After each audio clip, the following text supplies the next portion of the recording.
So ನಮ್ಮ ಜೊತೆಗೆ ವಿಕ್ರಮ್ ಗೌಡರವರ ಅಳಿಯ ಪ್ರವೀಣ್ ರವರು ಇದ್ದಾರೆ. ಸರ್ ನಮಸ್ಕಾರ. ನೀವು ವಿಕ್ರಮ್ ಗೌಡರನ್ನು ಕಡೆಯ ಬಾರಿ ಎಲ್ಲಿ ನೋಡಿರುವಂಥದ್ದು? ಇದು ಕಡೆಯ ಬಾರಿ ಅಂದರೆ ಕರ್ನಾಟಕ ವಿಮೋಚನಾ ರಂಗ ಅಂತ ಬಂದಲ್ಲ, ಆ ಟೈಮಲ್ಲಿ ನಾವು ಶಾಲೆಗೆ ಹೋಗ್ತಿದ್ವಿ.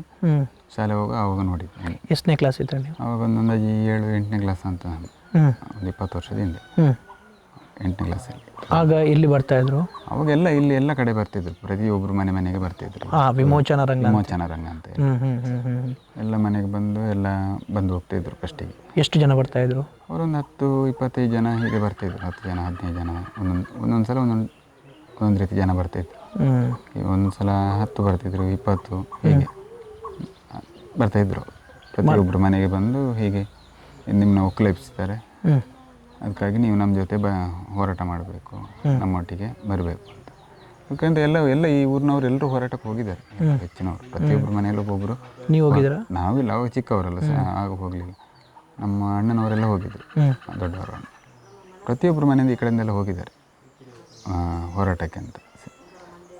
ಮತ್ತು ಅದ್ರ ಮೇಲೆ ಹಾಗೆ ಮತ್ತು ಅವರು ಇದು ವೆಫನೆಲ್ಲ ಹಿಡ್ಕೊಂಬಂದರು, ಗನ್ನೆಲ್ಲ. ಫಸ್ಟಿಗೆ ವಿಮೋಚನಾ ರಂಗ ಮಾಡಬೇಕಾದ್ರೆ ನೀವೆಲ್ಲ ಹೋರಾಟಕ್ಕೆ ಹೋಗುವಾಗ ಯಾವ ರೀತಿ ಬರ್ತಾಯಿದ್ರು? ಅವಾಗಂದರೆ ಪೆನ್ನು ಪುಸ್ತಕ ಎಲ್ಲ ಹಿಡ್ಕೊಂಡು ಹೀಗೆ ಎಲ್ಲ ಬರೆಯೋದು, ಅದೇ ಹಾಗೆ ಬರ್ತಾಯಿತ್ತು. ಎಂತ ಬರೆಯೋದು? ಹೀಗೆ ಬರ್ಕೊಳ್ಳೋದು, ಹಾಡು ಮನೆಯಲ್ಲೆಲ್ಲ ಹಾಡು ಹೇಳೋದು, ಹಾಗೆಲ್ಲ ಬರ್ತಾಯಿತ್ತು. ಅದೇ ಹೇಳ್ತಾ ರಾತ್ರಿ ಎಲ್ಲ. ಅವಾಗಂದ್ರೆ ಇಲ್ಲಿ ಕರೆಂಟ್ ಏನಿಲ್ಲ ಅಲ್ಲ. ಸಂಜೆ ಹೊತ್ತಿಗೆಲ್ಲ ಮನೆ ಹೊರಗಡೆ ಕೂತ್ಕೊಂಡು ಪದ್ಯ ಹೇಳೋದು, ಅದೇ ಬರೀ ರಾತ್ರಿ ಇಲ್ಲೇ ಇರ್ತಾ ಇದ್ರ?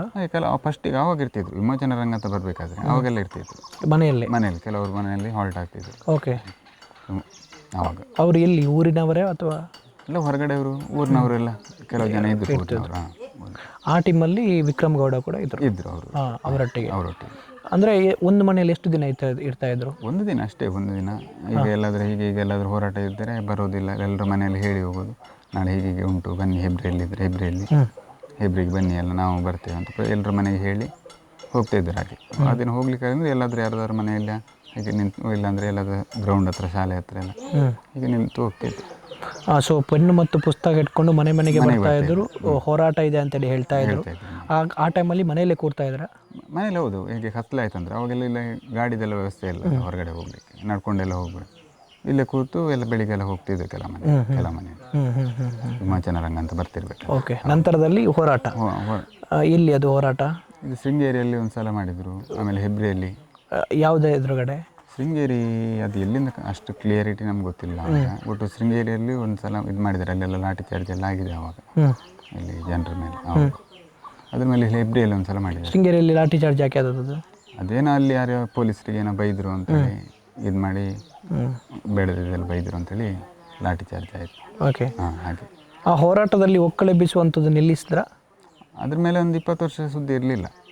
ಅದ್ರ ಮೇಲೆ ಈಗ ಇದು ಕಸ್ತೂರಂಗನ, ಅದ್ರ ಮೇಲೆ ಕಸ್ತೂರಂಗನ ವರದಿ ಅಂತ ಈಗ ಬಂತಲ್ಲ, ಈಗ ಕಸ್ತೂರಂಗನ ವರದಿ. ಆವಾಗ ಒಕ್ಕಲೆಬ್ಬಿಸುವುದು ಅಂತಿತ್ತು ಕರ್ನಾಟಕ ವಿಮೋಚನಾ ರಂಗ. ಅದು 20-22 ವರ್ಷ ಹಿಂದೆ. ಅಲ್ಲ, ಬರೀ ವಿಮೋಚನಾ ರಂಗ ಅಂತೇಳಿ ಎಷ್ಟು ದಿನ ಹೋರಾಟ ನಡೆಸಿದ್ರು? ಎಷ್ಟು ವರ್ಷ?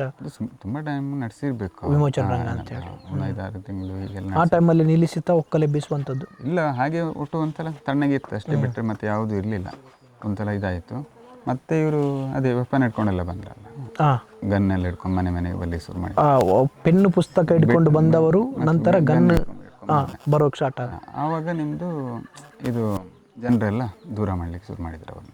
ಓಕೆ. ನೀವು ಹೀಗೆಲ್ಲ ಬರೋದಾದ್ರೆ ನಾವು ಬರೋದಿಲ್ಲ, ಹೋರಾಟಕ್ಕೆ ಬರೋದಿಲ್ಲ. ಹಾಗೆ ಮತ್ತೆ ಅವ್ರದ್ದು ಹೀಗೆ ದೂರ ಆಗಿ ಜನರು ಅವರಿಂದ ಯಾವುದಕ್ಕೂ ಇದು ಮಾತಾಡೋದಾಗಲಿ ಹೋಗೋದು ಯಾವುದು ಮಾತಾಡಲಿಲ್ಲ.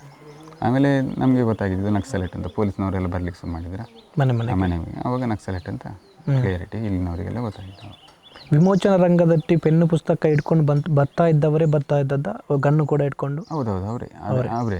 ಆವಾಗ ಅಂದರೆ ನಮ್ಗೆ ಅಷ್ಟು ಕ್ಲಿಯರಿಟಿ ಅಂದರೆ ನಾವು ಆವಾಗ ಚಿಕ್ಕವರು, ಶಾಲೆ ಇದು ಅಷ್ಟು ಪರ್ಫೆಕ್ಟಾಗಿ ಇದು ಮಾಡಿ ಹೇಳಿ. ಆದರೆ ಒಟ್ಟು ಅದೇ ಟೀಮ್ನವರು ಒಟ್ಟು ಆವಾಗಿದ್ದು. ಗನ್ ಇಟ್ಕೊಂಡು ಬರ್ತೀವಿ ಹೇಳ್ತಾ ಇದ್ದಾರೆ. ಅದೇ ಬನ್ನಿ ಇದು ಕೆಲವು ಮನೆಯಲ್ಲಿ ಹುಡುಗರನ್ನೆಲ್ಲ ಬನ್ನಿ ನೀವು ನಮ್ಮೊಟ್ಟಿಗೆ ಸೇರಿ ಹಾಗೆ ಅಂತ ಹೇಳ್ತಿದ್ರು. ಅವಾಗೆಲ್ಲ ಕೆಲವು ಹುಡುಗರೆಲ್ಲ ಹೆದರಿ ಎಲ್ಲ ಹೊರಗಡೆ ಎಲ್ಲ ಕೆಲಸಕ್ಕೆ ಹೋಗ್ಲಿಕ್ಕೆ ಶುರು ಮಾಡಿದ್ರು, ಬಾಂಬೆಗೆ, ಹೋಟ್ಲಿಗೆ, ಅಲ್ಲಿಗೆ ಇಲ್ಲಿಂದ. ನಾವೆಲ್ಲ ಶಾಲೆ 8ನೇ ಕ್ಲಾಸ್ ಬಿಟ್ಟವ್ರು ಮತ್ತೆ ಹೋಟ್ಲಿಗೆ ಹೋಗಿದ್ದು. 8-9 ವರ್ಷ ಹೋಟ್ಲಲ್ಲಿ ಇದ್ದೆ ನಾನು. 9 ವರ್ಷ ಹೋಟ್ಲಲ್ಲಿದ್ದೆ, ಬಾಂಬೆಯಲ್ಲಿ, ಮಂಗಳೂರಲ್ಲಿ, ಅಲ್ಲೆಲ್ಲ ಹೋಟ್ಲಲ್ಲಿ ಕೆಲಸ ಮಾಡ್ತಿದ್ದೆ. ಅದ್ರ ಮೇಲೆ ಮದುವೆ ಆಗಿ ಒಂದು 2-3 ವರ್ಷ ಹಿಂದೆ ಅಷ್ಟೇ ನಾನು ಊರಿಗೆ ಬಂದಿದ್ದು. ನಾವು ಹ್ಞೂ ಹ್ಞೂ ನಮ್ಮ ಅಣ್ಣ ಒಬ್ಬರೇ ಇರೋ ಮನೇಲಿ ಇದ್ದಿದ್ದು. ಮತ್ತು ನಾವು 4 ಜನ ಅಣ್ಣ ತಮ್ಮರಲ್ಲಿ 3 ಜನ ಹೋಟ್ಲಲ್ಲೇ ಇದ್ದಿದ್ದು. ಓಕೆ. ಹಾಗೆ ಹ್ಞೂ ಹ್ಞೂ ಹ್ಞೂ ಇವರು ಆ ಟೈಮಲ್ಲಿ ಅದಕ್ಕೆ ಜಾಯ್ನ್ ಆದರು, ನೀವೆಲ್ಲ ಓಡಿ ಹೋದ್ರಿ. ಸೊ ವಿಕ್ರಮ್ ಗೌಡ ಆ ಗನ್ ಬಂದ ಅವರೊಟ್ಟಿಗೆ ಅಂದರೆ ಅವರು ಆವಾಗ ಹೋಗಲಿಲ್ಲಂತೆ. ಇವರು ನಮ್ಮ ಅತ್ತೆ ಅವರು ಮನೆ ಹೇಳೋ ಪ್ರಕಾರ, ನಮ್ಮ ಮದುವೆ ಆದಮೇಲೆ ಅವ್ರು ಹೇಳೋ ಪ್ರಕಾರ ಆವಾಗ ಹೋಗಲಿಲ್ಲ, ಅದ್ರ ಮೇಲೆ ಹೋಗಿದ್ದು ಅಂತ ಅವರೊಟ್ಟಿಗೆ. ಒಂದು ಸ್ವಲ್ಪ 2-3 ತಿಂಗಳು ಬಿಟ್ಟು ಹೋಗಿದ್ದು ಅಂತ. ಓಕೆ. ಅವರೊಟ್ಟಿಗೆ ಹೋಗಲಿಲ್ಲ. ಓಕೆ.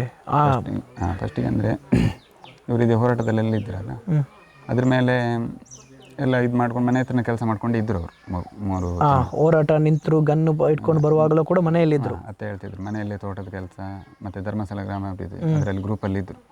ಮನೆ ಸುತ್ತ ಅದು ಹಗಲೆಲ್ಲ ಅವರೇ ಮಾಡಿ ಹೋಗಿ, ತೋಟ ಮನೆ ಇದ್ರು ತೋಟನೂ ಅವರೇ ಮಾಡಿ ಹೋಗಿದ್ರು, ಮನೆಯೂ ಮಾಡಿ ಹೋಗಿದ್ರು. ಮನೆಗೆ ಅಂದರೆ ಮರ ಒಂದು ಹಾಕಿರಲಿಲ್ಲ ಅವರು, ಇದು ಎಳದು ಮಾಡು ಅದು ಹಾಕಿದ್ರು. ಆದರೆ ಮರ ಮಾಡಬೇಕು ಅಂತಲೂ ಎಲ್ಲ ಮಾತಾಡಿ ಅವಾಗೆಲ್ಲ ಇಲ್ಲಿ ಎಲ್ಲ ಮಾತಾಡಿ ಎಲ್ಲ ರೆಡಿ ಮಾಡಿದ್ರು ಅವಾಗ ಊರಿನಲ್ಲಿ ಮಾಡುವುದು.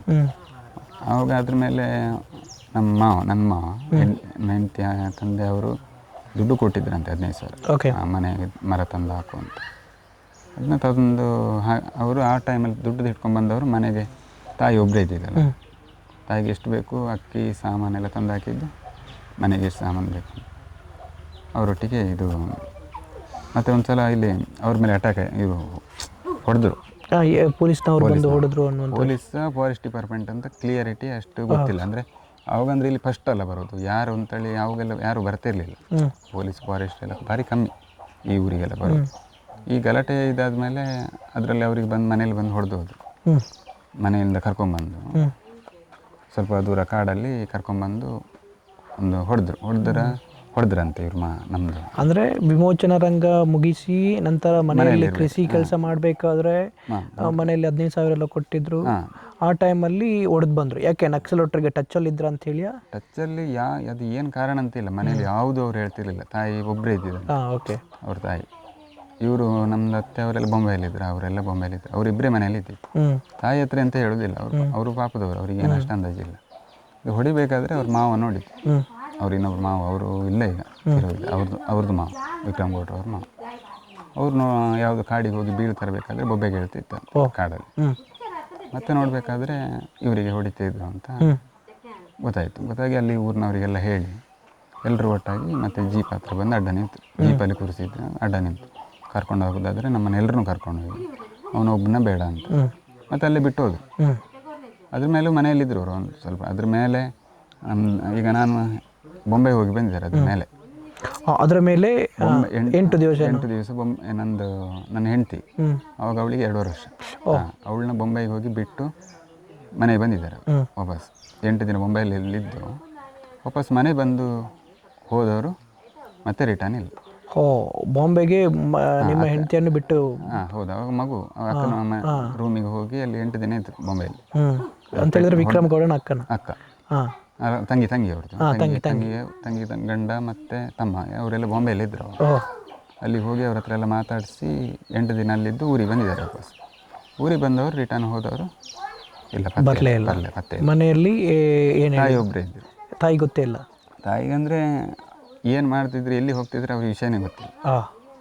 ಹಾಗೆ ಅವರಿಗೇನ ಪಾಪದವರು ಅವರು ತಾಯಿ, ಅವ್ರಿಗೇನು ಗೊತ್ತಾಗೋದಿಲ್ಲ. ಹಾಗೆ 15,000 ಏನು ಹೇಳಿದ್ರಿ, ಅದೇನದು? ಅದು 15,000 ಅಂದರೆ ಮನೆಗೆ ಇದು ಇವರು ನಮ್ಮ ಮಾವ ಕೊಟ್ಟಿದ್ದು, ಅವ್ರಿಗೆ ಬೊಂಬೆ ಹೋದಲ್ಲಿ ಹಣ ಕೊಟ್ಟಿದ್ದು. ಬಾಂಬೆಯಿಂದ 8 ದಿವಸ ವಾಪಸ್ ಬರುವಾಗ ಅದರಲ್ಲಿ ಮನೆಗೆ ಏನು ಬೇಕು? ಮನೆಗೆ ಏನೆಲ್ಲ ರೇಷನ್ ಬೇಕು, ಅಕ್ಕಿ ಸಾಮಾನು. ಅಮ್ಮ ಒಬ್ಬರೇ ಇರೋದಲ್ಲ, ಅಮ್ಮಗೆ ಪೇಟೆಗೆ ಹೋಗಿ ಎಲ್ಲ ತರಲಿ, ಇಲ್ಲಿಂದೆಲ್ಲ ಕಷ್ಟ ಅಲ್ಲ, ರೋಡು ಯಾವುದು ಗಾಡಿ ಮಾಡ್ಕೊಂಡು ಬರಬೇಕು. ಹಾಗೆ ಅವ್ರ ಹತ್ರ ಮನೆಗೆ ತಂದಾಕಿ ಅಕ್ಕಿ ಸಾಮಾನು ಯಾವುದೆಲ್ಲ ಅವರಿಗೆ ಮನೆ ಖರ್ಚಿ ಆಗೋಷ್ಟು ಎಲ್ಲ ತಂದಾಕಿ ಸೀದಾ ಕಾಡಿ ಮತ್ತು ಹೋದವರು ಇಲ್ಲ. ಹಾಗೆ ಅಂದರೆ ಹೋಟೆಲಲ್ಲಿ ಆದರೆ ಬಾಂಬೆಯಲ್ಲಿ ಹೋಟೆಲಲ್ಲಿ ಇದ್ರು ಅನ್ನುವಂಥ ವಿಚಾರ? ಬಾಂಬೆಯಲ್ಲ ಅಂತ, ಇಲ್ಲಿ ಹೆಬ್ರಿ ಶ್ರೀ ಗಣೇಶ್ ಹೋಟ್ಲು. ಬಾಂಬೆಯಲ್ಲಿ ಏನು ಕೆಲಸ ಮಾಡ್ತಿರ್ಲಿಲ್ಲ. ಓಕೆ. ಹೆಬ್ರಿ ಅವ್ರಿಗೆ ಬಾಂಬೆ ಖಾಲಿ 8 ದಿನ ಮಾತ್ರ ಇದ್ದಿದ್ದು ಅವರೊಟ್ಟಿಗೆ ಹೋಗಿ, ಯಾರು ತಂಗಿಯವರೊಟ್ಟಿಗೆ ರೂಮಲ್ಲಿ ಒಟ್ಟು 8 ದಿನ ಇದ್ದಿದ್ದು. ಮಗುನ ಬಿಟ್ಟು ಬರ್ಲಿಕ್ಕೆ ಅಂತ ಹೋಗಿದ್ದವರು ಅಷ್ಟೇ. ಮತ್ತು ಇಲ್ಲಿ ಹೆಬ್ರಿಲಿದ್ದರು, ಶ್ರೀ ಗಣೇಶ್ ಹೋಟ್ಲು, ಪಲ್ಲವಿ ಹೋಟ್ಲು. ಮತ್ತು ಅವರು ಮೊನ್ನೆ ಆಂಬುಲೆನ್ಸ್ ಅವರು ನಮ್ಮ ಇದು ಹೆಣ ಡ್ರೈವರ್ ಇದ್ದಾರಲ್ಲ ಆಂಬುಲೆನ್ಸ್, ಅವ್ರು ಹೇಳಿದ್ರು ನಾನು ಮತ್ತು ಅವರು ಒಟ್ಟಿಗೆ ಮಂಗಳೂರಲ್ಲಿ ಕೆಲಸ ಮಾಡ್ತಿದ್ವಿ ಅಂತ. ಮಂಗಳೂರು ಹೋಟ್ಲಲ್ಲಿ ಒಂದೇ ಹೋಟ್ಲಲ್ಲಿ ಕೆಲಸ ಮಾಡ್ತಿದ್ವಿ ಅಂತ ಹೇಳಿದ್ರು. ಅಂದರೆ ಏನು ಕೆಲಸ ಮಾಡ್ತಾಯಿದ್ರು ಹೋಟ್ಲಲ್ಲಿ ವೈಟ್ರಿಗೆ ಸಪ್ಲೈ ಸಪ್ಲೈ ಕೆಲಸ ಮಾಡ್ತಿದ್ವಿ. ಎಷ್ಟು ವರ್ಷ ಮಾಡಿದ್ರು? ಅವರಲ್ಲಿ ಎಷ್ಟೊಂದು ಅವರು ಅಂದಾಜಿಲ್ಲ, ಆದರೂ ನಮ್ಮ ಮೊನ್ನೆ ಹೋದ್ರು ಕೂಡ ಹೇಳಿದ್ರು, ನಾನು ಅವರು ಒಟ್ಟಿಗೆ ಕೆಲಸ ಮಾಡಿದ್ದು ಮರೆ, ಅವ್ರು ನೋಡಿದ್ರೆ ಗೊತ್ತಾಗೋದಿಲ್ಲ ನನಗೆ ಅಂತ ಹೇಳಿದ್ರು. ಹಾಗೆ ಅಂದರೆ ಇದು ಬಾಂಬೆಗೆ ಹೋಗೋಕ್ಕಿಂತ ಮುಂಚೆ ಫಸ್ಟ್ ಕೆಲಸ ಮಾಡಿದ್ರು. ಏನೆಲ್ಲ ಕೆಲಸ ಮಾಡಿದ್ದಾರೆ ಅಂದರೆ ಫಸ್ಟಿಗೆ ಕೃಷಿ ಮಾಡ್ತಾಯಿದ್ರು? ಕೃಷಿ ಅವ್ರದ್ದು ಅಂದರೆ ಎಲ್ಲ ಬೇರೆ ಬೇರೆ ಇತ್ತು. ಅವ್ರದ್ದು ಎಲ್ಲ ಜಾಗ ಎಲ್ಲ ಪಾಲು ಮಾಡಿ ಕೊಟ್ಟರು. ಅದರಲ್ಲಿ ಪಾಲಾದ ಜಾಗದಲ್ಲೂ ಮನೆ ಹತ್ರನೂ ಸುತ್ತ ಅಗಲು ಮಾಡಿ ಕಲ್ಲಿದ್ದು ಅಗಲು ಮಾಡಿ ಪಾಗಾರೆಲ್ಲ ಮಾಡಿ ತೋಟ ಮಾಡಿದರು. ಒಂದು 200 ಅಡಿಕೆ ಗಿಡ ಇಟ್ಟು ಸ್ವಂತ ಹೊಂಡ ಮಾಡಿ ಅವಾಗ ಯಾವುದು ಇದಿಲ್ಲ, ಮ್ಯಾನುವಲ್ಲಿ ಹೊಂಡ ಮಾಡಿ ಗಿಡ ಇಟ್ಟು ಅದು ಈಗಲೂ ಉಂಟು ತೋಟ. ಮತ್ತು ಇದು ಬೇರೆ ಪಾಲಲ್ಲಿ ಬಂದು ಅಲ್ಲಿ ಒಂದು 300 ಗಿಡ ಇಟ್ಟಿದ್ದಾರೆ. ಒಂದು ಅಡಿಕೆ ಗಿಡ ಒಂದು 500 ಗಿಡ ಆವಾಗಲೇ ಮಾಡಿ ಇಟ್ಟು ಹೋಗಿದ್ದಾರೆ. ಇವರಿಗೆ ಎಲ್ಲ ರೆಡಿ ಮಾಡಿ ಇಟ್ಟು ಹೋಗಿದ್ದಾರೆ. ಮನೆ ಆಗಲಿ ಮನೆನೂ ಅವರೇ ಆವಾಗ ಫಸ್ಟ್ ಮಾಡಿಬಿಟ್ಟು ಇಟ್ಟಿಗೆದು ಮನೆ, ಇಟ್ಟಿಗೆ ಗೋಡೆದು ಎಲ್ಲ ಫಸ್ಟಿಗೆ ಮಾಡಿಟ್ಟು ಹೋಗಿದ್ದಾರೆ. ಅದ್ರ ಒಟ್ಟು ಮರ ಒಂದು ಹಾಕಲಿಲ್ಲ ಅವಾಗ, ಒಟ್ಟು ಈ ಬೆದರಲ್ಲಿ ಅದರಲ್ಲಿ ಇದ್ದಿದ್ದು ಮನೆ. ಅಲ್ಲ, ಆನಂತರದಲ್ಲಿ ಹೋಟೆಲ್ಗೆ ಹೋದತ್ತು? ಆದ ನಂತರ ಅಲ್ಲ, ಹೋಟ್ಲಲ್ಲಿ ಕೆಲಸ ಮಾಡ್ತಿದ್ದು. ದೊಡ್ಡದಾದ್ಮೇಲೆ ಮನೆಯಲ್ಲೇ ಸೆಟ್ಲ್ ಆಗಿದ್ದು. ಇವರೆಲ್ಲ ಹೊರಗಡೆ ಹೋದ್ರು. ಕೃಷಿ ಎಲ್ಲ ಮಾಡಿ ತಂಗಿಗೆ ಮದುವೆ ಆದಮೇಲೆ ತಂಗಿ ಬಾಂಬೆಗೆ ಹೋದ್ರು. ತಂಗಿ ಮತ್ತು ತಮ್ಮ ಒಟ್ಟಿಗೆ, ಇವರು ಮನೆಯಲ್ಲಿದ್ದರು ತಾಯಿ ಒಟ್ಟಿಗೆ. ಹಾಗೆ ತಂಗಿಗೆ ಮದುವೆ ಮಾಡಿದವರೇ ಅಂತ ಅವರೇ ಮಾಡಿದಂತೆ. ನಮ್ಮ ಅತ್ತೆ ಹೇಳಿದ್ರು, ಅವರೇ ಎಲ್ಲ ಖರ್ಚು ಅವರೇ ಮಾಡಿ, ಅವ್ರ ಹತ್ರ ಎಲ್ಲ ಸಾಲ ಮಾಡಿ ಅವರೇ ಮಾಡಿದ್ದಾರೆ. ನಿರೇಕರ್ ಅವ್ರ ಮಾತಾಡ್ಬೇಕಾದ್ರೆ ತುಂಬ ಚೆನ್ನಾಗಿದ್ರು. ಪಾಪ ಅಂದರೆ ನಮಗೆ ಮೊನ್ನೆ ಇಲ್ಲಿ ಹೀಗೀಗ ಆಯ್ತಲ್ಲ, ಎಲ್ಲರೂ ನಮ್ಗೆ ಫೋನ್ ಮಾಡಿ ಹೇಳೋದು ಅಂತೆ, ನೀನು ಅಲ್ಲೆಲ್ಲೂ ದಾನ ಮಾಡೋದಿಲ್ಲ. ನಾವಂದ್ರೆ ಫಸ್ಟಿಗೆ ಅಲ್ಲೆಲ್ಲಾದ್ರೂ ಮಾಡಿ ಬರೋದು ಅಂತ, ಉಡುಪಿಯಲ್ಲೆಲ್ಲಾದ್ರೂ ಅಲ್ಲಿ ದಾನ ಮಾಡಿ ಎಲ್ಲ ಸಂಸಾರದವ್ರು ಹೋಗಿ ಅಲ್ಲೇ ಮಾಡೋದು ಅಂತ. ಊರಿನವರೆಲ್ಲ ಫೋನ್ ಮಾಡಿ ಹೇಳಿದ್ರು. ಲಾಸ್ಟ್ ಇಷ್ಟು ಒಂದು 20 ವರ್ಷ ಆಯಿತು ಮುಖ ನೋಡಲಿಲ್ಲ ಮರೆ. ಲಾಸ್ಟ್ ನಾವು ಅದರೊಂದು ಮುಖ ನೋಡಿ ತಗೊಂಬಂದು ಇಲ್ಲಿ ಮತ್ತು ಹಾಗೆಲ್ಲ ಹೇಳಿಕೆ ಮತ್ತೆ ಇಲ್ಲಿ ತಗೊಂಬಂದಿದ್ದೆ ಮನೆಗೆ. ಬೆಳಿಗ್ಗೆ ಹೋಗಿ ನಿರ್ಧಾರ ಮಾಡಿದ್ದು ನಾವು ಮನೆಗೆ ತರೋದು. ಅಷ್ಟವರೆಗೆ ನಾವು ಅಲ್ಲಿ ಉಡುಪಿಯಲ್ಲೇ ಮಾಡೋದು ಅಂತ ಮಾಡಿದ್ವಿ. ನೀವು ಆ ಸ್ಪಾಟಿಗೆ ಹೋಗಿದ್ರಾ? ಇಲ್ಲಿ ತಿಂಗಳ ಮದುವೆ ಅಲ್ಲಿ ಫೀತ್ ಬೈಲಿ ಅಲ್ಲಿ ಹೋಗಲಿಲ್ಲ. ಅಲ್ಲಿಗೆ ಯಾರು ನಮ್ಮ ಇಲ್ಲ ಕರೆಸಿಲ್ಲ. ನೀವು ಎಲ್ಲಿ ನೋಡಿದ್ದು? ನಾವು ಅಂದರೆ ಇಲ್ಲಿ ಮಣಿಪಾಲ ಹಾಸ್ಪಿಟಲ್. ಓಕೆ. ಹಾಸ್ಪಿಟಲಲ್ಲಿ ಡೆಡ್ ಬಾಡಿ ವಾಪಸ್ ಮನೆಗೆ ತರುವಾಗ ನೋಡಿದ? ಅಂದರೆ ನಾವು ಹೋದ್ರ ಕೂಡಲೇ ಕರೆದ್ರು. ಬೆಳಿಗ್ಗೆ ಹೋದ ಕೂಡಲೇ. ನಿಮ್ಗೆ ಯಾರು ಕರೆದದ್ದು? ಅಲ್ಲಿ ಅವರು ಪೊಲೀಸ್ನವರು ಇದ್ದರು. ಅಲ್ಲ, ನಿಮಗೆ ಏನು ಫೋನ್ ಮಾಡಿದ್ರ ಪೊಲೀಸ್ನವರು? ನಮ್ಗೆ ಸಂಜೆ 5:30 ಸುರಿಗೆ ಬೆಳಿಗ್ಗೆ ಹೀಗೀಗ ಆಯಿತು ಅಂತ ಗೊತ್ತಾಯ್ತಾ. ಅದ್ರ ಮೇಲೆ ಟಿ ವಿಯಲ್ಲೆಲ್ಲ ಬರ್ತಿತ್ತು, ಅದೇ ಗೊತ್ತಿದ್ದು. ಅದ್ರ ಮೇಲೆ ನಾವೇ ಫೋನ್ ಮಾಡಿದೆವು. ಒಂದು 10 ಗಂಟೆ ಸುರಿಗೆ ನಮ್ಮದು ಸಾರ್ ಇದ್ದಾರೆ ಗುರುತದವರು, ಅವ್ರಿಗೆ ಫೋನ್ ಮಾಡಿದೆ. ಸರ್ ಹೀಗೀಗ ಹೌದಾ ಅಂತ ಅವ್ರು ಹೇಳಿದ್ರು. ಹೌದು ಮೇಲೆ ಅದಕ್ಕೆ ಫೋನ್ ಬರ್ಬೋದು, ನೀವು ಬನ್ನಿ ಅಂತ ಹೇಳಿದರು. ಸರಿ ಅಂತ ಸಂಜೆ ಆಗುವಾಗ ಫೋನ್ ಮಾಡಿದ್ರು ನಮಗೆ 5:30 ಸುರಿಗೆ, ಮಂಗಳವಾರ ದಿನ 5:30ಗೆ ಫೋನ್ ಮಾಡಿದ್ರು, ನೀವು ಬರಬೇಕು ಈಗ ಅಂತ. ಅಂದರೆ ಗಾಡಿದೆಲ್ಲ ಇಲ್ಲಿ ಸಮಸ್ಯೆ ಇಲ್ಲಿಂದ ಹೋಗಲಿಕ್ಕೆ. ಮತ್ತು ಅವರಲ್ಲಿ ಮಾವ ಇದ್ದರು, ಅಲ್ಲಿ ಪೇಟೆಯಲ್ಲಿ ಇರ್ತಾರೆ ಮುದ್ರಡಿಯಲ್ಲಿ, ಅವ್ರನ್ನ ಕರ್ಕೊಂಡು ಹೋಗಿದ್ದಾರೆ ಅಲ್ಲಿಂದ. ಇಲ್ಲಿ ನಮ್ಮದು ಅಧ್ಯಕ್ಷರು ಇದ್ದರು, ಪಂಚಾಯತ್ ಅಧ್ಯಕ್ಷರು. ಅವ್ರು ಬಂದು ಗಾಡಿ ವ್ಯವಸ್ಥೆ ನಾನು ಮಾಡ್ತೇನೆ, ನೀವು ಹೊರಡಿ ಅಂತ ಹೇಳಿದರು. ಆನಂತರ ನಾವು ಹೊರಡಿ ಎಲ್ಲ ರೆಡಿ ಆಗುವಾಗ ನೀವು ಬರೋದು ಬೇಡ, ಮತ್ತು ನಾಳೆ ಬೆಳಿಗ್ಗೆ ಬನ್ನಿ ಅಂತ ಹೇಳಿದರು. ಅವರು ಮಾವ ಒಬ್ರು ಇದ್ರು ಸಾಕು ಅಂತ ಹೇಳಿ. ಮಾಜಾರಿ ಮತ್ತು ಅವ್ರು ಮಾವ ಒಬ್ಬರೇ ಇದ್ದರು. ನಮ್ಗೊಂದು ಇಲ್ಲಿಂದ ಗಾಡಿ ಸಾಯಂಕಾಲ ಅವಾಗ ಸಿಕ್ಕುದಿಲ್ಲ, ಹೆಬ್ಳಿಂದ ತರಿಸ್ಬೇಕು. ಅವರು ಬಾಡಿಗೆ ಇರ್ತಾರೆ ನಮ್ಮದು, ಅವ್ರ ಗಾಡಿಯವರಿಗೆ. ಅವರು ಮತ್ತೆ ಅವರು ಬೇರೆ ಗಾಡಿ ಕಳಿಸಿ ನಿನ್ಗೆ ನಾನು ವ್ಯವಸ್ಥೆ ಮಾಡಿ ಕೊಡ್ತೇನೆ, ನೀನು ಹೋಗುದಾ ಅಂತ ಹೇಳಿದರು ಅಧ್ಯಕ್ಷರು. ಮತ್ತು ಅವರು ಗಾಡಿ ವ್ಯವಸ್ಥೆ ಮಾಡಿದ್ರು, ಮತ್ತು ಬೇಡ ಅಂತ ಹೇಳಿದರು. ಅದು ಬೇಡ, ಬರೋದು ಬೇಡ ಅಂತ ಫೋನ್ ಮಾಡಿದ್ರು ಅವರೊಬ್ಬರು. ಸಾಕು ನೀವು ನಾಳೆ ಬನ್ನಿ ಅಂತ. ಮತ್ತೆ ಬುಧವಾರ ದಿನ ಬೆಳಿಗ್ಗೆ ಹೋಗಿದ್ದು ನಾವು. ಬೆಳಿಗ್ಗೆ ಹೋದಾಗ ಏನಿತ್ತು ಅಂದರೆ? ಬೆಳಿಗ್ಗೆ ಹೋದ ಕೂಡಲೇ ಕರೆದ್ರು, ನಮ್ಮನ್ನ ಕರೆದು ಮುಖ ಎಲ್ಲ ತೋರಿಸಿದ್ರು ಒಳಗಡೆ ಹಾಸ್ಪಿಟಲ್. ಆಗ ನಿಮಗೆ ಅದು ಅವನೇ ಅಂತ ಹೇಳಿ ಆಯ್ತಾ? ನಮ್ಗೆ ಅವ್ರನ್ನ ನೋಡಿದಷ್ಟು ಇದಿಲ್ಲ, ಆದರೆ ಅತ್ತೆ ನೋಡಿದ್ರು. ಅತ್ತೆ ನೋಡಿ ಆದ್ಮೇಲೆ ಮಾವನಿದ್ರಲ್ಲ, ಮಾವನೇ ಮುಂಚಿನ ದಿನ ಹೇಳಿದ್ದಾರೆ ಕನ್ಫರ್ಮ್ ಅದೇ ಅಂತ. ಸಂಜೆ ನೋಡಿದವಾಗಲೇ ಬೆಳಿಗ್ಗೆ ಫೋನ್ ಮಾಡಿದವರು ಹಾಗೆ ಹೇಳಿದ್ದಾರೆ, ಅವನೇ ಅಂತ, ಅವರೇ ಅಂತ. ಅತ್ತೆಗೆ ನೋಡಿದ ಕೂಡಲೇ ಗೊತ್ತಾಯ್ತು ಅವರೇ ಅಂತ. ಬರೀ ಮುಖ ನೋಡಿದ್ದು ಮಾತ್ರ? ಮುಖ ನೋಡಿದ್ದು. ಮುಖದಲ್ಲಿ ಏನಾದರೂ ಗಾಯ ಇತ್ತಾ? ಮುಖದಲ್ಲಿ ಏನಿಲ್ಲ, ಮುಖ ಕ್ಲಿಯರ್ ಇತ್ತು. ಏನಿಲ್ಲ ಗಾಯದಲ್ಲಿ ಒಂದು ಚೂರು ಗಾಯ ಇಲ್ಲ ಮುಖದಲ್ಲಿ. ಓಕೆ. ಎಷ್ಟು ಪಾರ್ಟಲ್ಲಿ ಅಂದರೆ ಮುಖ ಎಷ್ಟು ಪಾರ್ಟ್ ನೋಡಿದ್ರಿ ನೀವು? ನಮ್ಮಲ್ಲಿ ಮುಖ ಕ್ಲಿಯರ್ ನಾವು ಅಂದರೆ ನೋಡಿ ಇಷ್ಟೇ ನೋಡಿದ್ದು. ಅದಂದರೆ ಇಲ್ಲಿಯೂ ನೋಡಿದ್ವಿ ಅಲ್ಲ, ಮನೆ ಕುತ್ತಿಗೆ ಏನಾದರೂ ನೋಡಿದ್ವಿ? ಇಲ್ಲ, ನಾವಂದರೆ ಓಪನ್ ಮಾಡಿದ್ದೆ ಇಷ್ಟೇ ಓಪನ್ ಮಾಡಿದ್ದು. ಅಂದರೆ ಅದು ಪೋಸ್ಟ್ಮಾರ್ಟಮ್ ಎಲ್ಲ ಮಾಡಿರ್ತಾರೆ ಅಂತ ತೆಗಿಲಿಕ್ಕೆ ಎಲ್ಲ, ಮತ್ತು 2-3 ದಿನ ಆಗಿತ್ತಲ್ಲ, ಹಾಗಾಗಿ ಎಲ್ಲ ಓಪನ್ ಮಾಡಲಿಕ್ಕೆ ಹೋಗಲಿಲ್ಲ. ಮುಖದಲ್ಲಿ ಬುಲೆಟ್ ಇದ್ದದ್ದು ಅಥವಾ ಯಾವುದೇ ರೀತಿಯ ಗಾಯ ಇಲ್ಲ? ಓಕೆ. ಬೇರೆ ಕಡೆಗೆ ಹಾಗಾದರೆ ಶೂಟ್ ಮಾಡಿರ್ಬೋದು ಅಂತ ಹೇಳಿ. ಅದು ಅವ್ರ ಮಾವ ಆದರೆ ಎಲ್ಲ ಕ್ಲಿಯರ್, ಮಾವ ಕರ್ಕೊಂಡು ಹೋಗಿದ್ರು. ಅವರಾದ್ರೆ ಎಲ್ಲ ಕ್ಲಿಯರ್ ಆಗಿ ನೋಡಿದ್ದಾರೆ ಅಂತ ಹೇಳಿದ್ರು ಮಾವ. ಮತ್ತೆ ತಂದ್ರ ಬಾಡಿ? ಮತ್ತೆ ನೀವೇ ತಂದದ? ನಾವೇ ತಂದದ್ದು 11 ಗಂಟೆ ಸುರಿಗೆ. ಆಂಬುಲೆನ್ಸ್ ಇತ್ತು? Private ambulance? ಪ್ರೈವೇಟ್. ಓಹ್ ಅಲ್ಲ ಅವರು ಹಾಸ್ಪಿಟಲ್ನವರು. ಇಲ್ಲ ಅಲ್ಲ, ಅದು ಮುಂಚಿನ ದಿನ ತಗೊಂಡು ಹೋಗಿದ್ರು ಇಲ್ಲಿಂದ ಪೀತ್ಪೇಲಿಂದ ತಗೊಂಡೋದ್ರಲ್ಲ, ಅದೇ ಆಂಬುಲೆನ್ಸ್ ಅಲ್ಲೇ ಇತ್ತು ಅವರಲ್ಲಿ, ಅವರಲ್ಲೇ ಹೊರಟ್ ಆಗಿದ್ರು. ಮಧ್ಯಾಹ್ನ ಬೆಳಿಗ್ಗೆನೂ ಅದೇ ಆಂಬುಲೆನ್ಸಲ್ಲಿ ವಾಪಸ್ ಕರ್ಕೊಂಡ್ಬಂದಿದ್ದು ನಾವು ಇಲ್ಲಿಗೆ ಕೂಡ್ಲಿಗೆ. ಅವ್ರದ್ದು ಕರ್ಕೊಂಬಂದು ಮತ್ತೆ ಆ ದಿನ ಬಾಡಿಗೆ ನಾವೇ ಕೊಟ್ಟಿದ್ದು, ಹೇಳಿದ್ವಿ ನಾವು ಬಾಡಿಗೆ ನಾವೇ ಕೊಟ್ಟಿದ್ದು ಅಂತ. ಮತ್ತು ನಿನ್ನೆ ನಮ್ಗೆ ಬಂದು ಕೊಟ್ಟೋದ್ರು, ನಿಮಗೆ ಕೊಟ್ಟೋದು ವಾಪಸ್ ಹಣ ಕೊಟ್ಟೋದ್ರು. ಎಷ್ಟು ಕೊಟ್ಟಿದ್ರಿ? ನಾವು 8,000 ಕೊಟ್ಟಿದ್ವಿ ಬಾಡಿಗೆ. ಮತ್ತು ರಿಟರ್ನ್ ನಿನ್ನೆ ಸಾಯಂಕಾಲ ಬಂದೆಲ್ಲ ಕೊಟ್ಟೋಗಿದ್ದಾರೆ. 8,000 ವಾಪಸ್ ಕೊಟ್ಟೋಗಿದ್ದಾರೆ. ಎಲ್ಲಿ ತಂದದ್ದು ಅದು ಕೂಡ್ಲಿಕ್ಕ? ಯಾವುದು ಡೆಡ್ ಬಾಡಿ ಕೂಡ್ಲಿಗೆ ತಂದಿದ್ದು. ಓಕೆ. ಕೂಡ್ಲಿಗೆ ಮತ್ತು ಅವ್ರ ಮನೆಗೆ, ಅವ್ರ ಮನೆಯಲ್ಲಿ ಅಲ್ಲೇ ಕಾರ್ಯ ಮಾಡಿದ್ದೇವೆ. ಏನು ಆಕ್ಸಿಡೆಂಟ್ ಆಯಿತು ಅಂತೇಳಿ ಕೇಳ್ಪಟ್ಟೆ ಗಾಡಿ. ಅದು ಅಂದರೆ ಅಲ್ಲಿ ಬರಬೇಕಾದ್ರೆ ಅವರು ಒಮ್ಮೆ ಆಂಬುಲೆನ್ಸ್ ಅವರು ಸ್ಪೀಡ್ ಇದ್ದರು, ದನದ ಕರು ಅಡ್ಡ ಬಂದಿದ್ದು. ಕರು ಅಡ್ಡ ಬಂದಿದ್ಮೇಲೆ ಸೈಡ್ ಇದಕ್ಕೆ ಹೋಗಿದೆ, ಟ್ರೆಂಚಿಗೆ ಹೋಗಿದ್ದು. ನಾವು ಬಂದು ನೋಡಬೇಕಾದ್ರೆ ಎಷ್ಟು ಜನ ಇದ್ರು ಅದರಲ್ಲಿ ಒಬ್ಬರೇ ಇದ್ದಿದ್ದು, ಮಾವ ಮತ್ತು ಡ್ರೈವರ್ ಮತ್ತು ಇವರು ಬಾಡಿ, ಅಷ್ಟು 3 ಜನ ಇದ್ರು ಒಟ್ಟು. ಅಷ್ಟೇ ಜನ ಇದ್ರು, ಏನಾಗಲಿಲ್ಲ ಯಾರಿಗೆ. ಸೈಡ್ ಅದು ದನ ಅಡ್ಡ ಬಂತು ಅಂತ ಇವ್ರು ಬ್ರೇಕ್ ಹಾಕಿದ್ರು, ಅದು ಒಂದು ಸೈಡ್ ಹೇಳ್ಕೊಂಡು ಹೋಗಿದ್ದೆ ಅಂತ ಹೇಳಿದ್ರು. ಫುಲ್ ಸ್ಪೀಡಲ್ಲೂ ಇದ್ರು ಅವರು ಡ್ರೈವರು. ಹಾಗಾಗಿ ಡ್ರೈವರ್ ಗುರ್ತದವರು ಗುರ್ತಂದ್ರೆ ಅವರು ಮತ್ತು ಅವರು ವಿಕ್ರಮ್ ಗೌಡರು ಇಬ್ಬರು ಒಟ್ಟು ಒಂದೇ ಹೋಟ್ಲಲ್ಲಿ ಕೆಲಸ ಮಾಡ್ತಾಯಿದ್ರು. ಅವರು ಚಿಕ್ಕೇರ್ಬೇಕಾದ್ರೆ ಚಿಕ್ಕೇರ್ಬೇಕಾದ್ರೆ ಬಾಂಬೆಗಿಂತ ಹೋಗೋಕ್ಕಿಂತ ಮುಂಚೆ ಮಂಗಳೂರಲ್ಲಿ ಒಟ್ಟಿಗೆ ಕೆಲಸಕ್ಕೆ ಇದ್ರು. ಯಾವ ಹೋಟೆಲ್? ಅದು ಯಾವುದನ್ನು ಕೇಳಲಿಕ್ಕೆ ಹೋಗಲಿ. ಹೋಟ್ಲಲ್ಲಿ ಮಂಗಳೂರಲ್ಲಿ ಒಟ್ಟಿಗೆ ಕೆಲಸ ಮಾಡ್ತಿದ್ವಿ ನಾವು ಅಂತ ಹೇಳಿದ್ರು ಅವರು. ಎಷ್ಟು ವರ್ಷ ಅಂತೆ? ಎಷ್ಟು ಒಂದು ವರ್ಷ ಒಟ್ಟಿಗೆ ಮಾಡಿದಾರಂತ ಮಂಗಳೂರಲ್ಲಿ. ಆಂಬುಲೆನ್ಸ್ ಡ್ರೈವರ್ ಅವರು? Private ambulance? ಪ್ರೈವೇಟ್ ಅವ್ರದ್ದು. ಎಲ್ಲಿಯವರು ಅವರು? ಹೆಬ್ರಿಯವರು. ಓಕೆ. ಮೊದಲು ಪೆಟ್ರೋಲ್ ಪಂಪಲ್ಲೇ ಅವರಿದ್ದರು, ಆದಮೇಲೆ ಈಗ ಸ್ವಂತ ಆಂಬುಲೆನ್ಸ್ ಎಲ್ಲ ರಿಕ್ಷಾ ಎಲ್ಲ ಮಾಡಿದ್ದಾರೆ. ಹಾಗಾದರೆ ನೀವು ನೋಡಿರುವಂಥದ್ದು ತೀರಾ ಕಡಿಮೆ? ನಾವು ಇಲ್ಲ, ಅಂದರೆ 8 ನಾನೀಗ ಮದುವೆಗೆ 8 ವರ್ಷ ಆಗಿತ್ತು. 8 ವರ್ಷದ ಮೇಲೆ ಯಾವುದೇ ಇದಿಲ್ಲ, ಅದು ಮದುವೆಗೂ ಇಲ್ಲ ಆಗಲಿ ಯಾವುದೇ ನಮ್ಮದು ಇದಕ್ಕೆ ಬಂದವರಲ್ಲ. ಅವ್ರು ತಾಯಿ ತೀರೋದಾಗಲೂ ಬರಲಿಲ್ಲ, ಅದಕ್ಕಿಂತ ಮೊದಲೇ ತಾಯಿ ತೀರೋಗಿದ್ರು. 10 ವರ್ಷ ಆಯಿತು, 10-11 ವರ್ಷ ಆಗ್ಬೋದು ಅವ್ರು ತಾಯಿ ತೀರೋದು. ಅವಾಗ ನಾವು ಊರವರಲ್ಲೆಲ್ಲ ಹೋಗಿದ್ವಿ. ಆ ಟೈಮಲ್ಲಿ ಯಾವುದು ಇದರಲ್ಲಿ ಬರಲಿಲ್ಲ. ನಿಮಗೆ ಕಂಪ್ಲೀಟ್ ನಕ್ಸಲೈಟ್ ಆಗಿದ್ದಾರೆ ಅಂತೇಳಿ ಹೇಗೆ ಗೊತ್ತಾಯಿತು? ಅಂದರೆ ಇದು ಪೇಪರಲ್ಲಿ, ಆವಾಗ ಪೇಪರು, ನ್ಯೂಸ್ ಯಾವುದಿಲ್ಲ ಇಲ್ಲಿ, ಟಿ ವಿ ಯಾವುದೂ ಇಲ್ಲ ಆವಾಗ. ಕರೆಂಟ್ ಪೇಪರಲ್ಲಿ ಗೊತ್ತಾಗಿದ್ದ ಆಮೇಲೆ ಪೊಲೀಸ್ನವರೆಲ್ಲ ಹೇಳ್ತಿದ್ರು ಹೀಗೆ ಸೇರಿದ್ದಾರೆ ಅಂತ. ನಕ್ಸಲೈಟ್ ಸೇರಿದ್ದಾರೆ, ಅಲ್ಲಿದ್ದಾರೆ ಇಲ್ಲಿದ್ದಾರೆ. ಅಂದರೆ 2 ತಿಂಗಳಿಗೆ ಒಂದ್ಸಲ ಬರ್ತಿದ್ರು ಇಲ್ಲಿಗೆ ಪೊಲೀಸರು. ಬರ್ತಿದ್ರು ಪೊಲೀಸರು. ಅಂದರೆ ಅದು ಕೋರ್ಟ್ ನೋಟಿಸ್ ಯಾವುದಾದ್ರು ಇದ್ದರೆ ಎಲ್ಲ ತಗೊಂಡ್ಬರ್ತಿದ್ರು, ನಮ್ಮ ಹತ್ರ ಸೈನ್ ಮಾಡಿಸ್ಕೊಂಡೆಲ್ಲ ಹೋಗ್ತಿದ್ರು. ಇಲ್ಲ ಬಂದಿದ್ದಾರೆ ಇಲ್ಲ ಕೇಳಿ ಎಲ್ಲ ಹೋಗ್ತಿದ್ರು. ಕೇಸ್ ಇತ್ತು ಅವ್ರ ಮೇಲೆ? ಅದೇ ಅದು ನಮಗೆ ಇದು ಟಿ ವಿಯಲ್ಲಿ ಇದ್ದದ್ದು ನೋಡಿ ಗೊತ್ತು ನಮಗೆ. 61 ಕೇಸ್ ಏನು ಅಂತ. ಮುಂಚೆ ಯಾವುದಿರಲಿಲ್ಲ? ಮುಂಚೆ ಯಾವುದಿಲ್ಲ. ಹೋಗ್ಬೇಕಂದ್ರೆ ಮುಂಚೆ ಯಾವುದು ಯಾರಿಗೆ ಏನೋ ಮಾಡಿದವರು ಅಲ್ಲ ಅವರು. ಇಡೀ ನೀವು ಯಾರು ಬೇಕಾದರೂ ಇಡೀ ಊರಲ್ಲಿ ಕೇಳಬೇಕು, ಯಾರಿಗೆ 1 ರೂಪಾಯಿ ಅನ್ಯಾಯ ಮಾಡಿದವರಲ್ಲ. ಲಾಭ ಉಪಕಾರನಿಲ್ಲ ಉಪದ್ರವನಿಲ್ಲ ಆಗಿದ್ದು ಅವರು. ಪೊಲೀಸರ ಮನೆಗೆ ಬರ್ತಾ ಇದ್ದಾಗ ಏನು ಹೇಳ್ತಾ ಹೋಗ್ತಾ ಇದ್ರು? ಅಂದರೆ ಅವ್ರು ಬಂದರೆ ಹೇಳ್ತಿದ್ರು, ನೀವು ನಿಮಗೆಲ್ಲ ಸಿಕ್ಕಿದರೆ ಇದು ಒಂದು ಈಗೀಗ ಸರ್ಕಾರದೊಂದು ಶರಣಾಗತಿ ಪ್ಯಾಕೇಜ್ ಉಂಟು, ಶರಣಾಗಲಿಕ್ಕೆ ಹೇಳಿ ನಾವು ಹೆಲ್ಪ್ ಮಾಡ್ತೇವೆ. ಯಾವ ರೀತಿಯ ಪ್ಯಾಕೇಜ್? ಅಂದರೆ ಯಾವುದಂತ ಇದೇ ಹೇಳಲಿಲ್ಲ, ನಾವೆಲ್ಲ ಹೆಲ್ಪ್ ಮಾಡ್ತೇವೆ ಹೇಳಿ ಬಂದರೆ ಶರಣಾಗತಿ ನಿಮ್ಮ ಹತ್ರ ನೀವು ಕೈಗೆ ಸಿಕ್ಕಿದರೆ, ನಿಮ್ಮ ಹತ್ರ ಒಂದು ವೇಳೆ ಇಲ್ಲಿ ಮನೆಗೆ ಬಂದರು ಅಂತ ಹೇಳಿ ನಮ್ಮ ಹತ್ರ ಹೀಗೀಗ ಉಂಟು, ನಾವು ಹೆಲ್ಪ್ ಮಾಡ್ತೇವೆ, ನಮ್ಗೆ ಫೋನ್ ಮಾಡಿ ಅಂತ ಹೇಳಿ. ಎಲ್ಲಿದ್ದರು ಅಂತೇಳಿ ಹೇಳ್ತಾ ಇದ್ರ? ಎಲ್ಲಿದ್ರು ಅಂದರೆ ಅವಾಗೊಂದ್ಸಲ ಕೇರಳದವರು ಮೊನ್ನೆ 3 ಜನ ಬಂದಿದ್ರು ಇಲ್ಲಿ ಪೊಲೀಸ್, ಇಲ್ಲಿಗೆ ಕೇರಳದ ಪೊಲೀಸರು ಬಂದಿದ್ರು ಇಲ್ಲಿ.